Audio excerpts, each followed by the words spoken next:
Kassidel on rohu andmine natuke keerulisem tavaliselt, et nad võivad hammustada, küünistada, siis on variant kasutada sellist tabletimanustajat. See on selline pehme silikoonist otsaga ja sellega on siis lihtsam, ei pea oma sõrmi kassile suhu panema.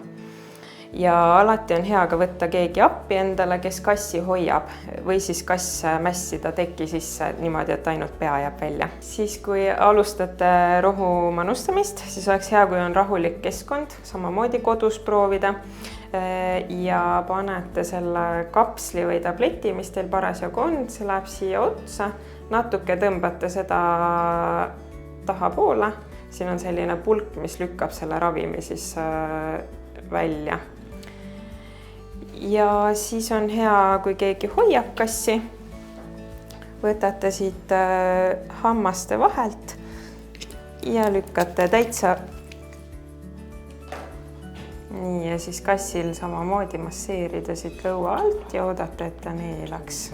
Ja variant on ka panna kassile ravimi otse kurku, et siis võtta samamoodi siit sõrmedega suu külje pealt kinni ja siis näpuga lükata see siia taha ja samamoodi oodata, et ta neelaks.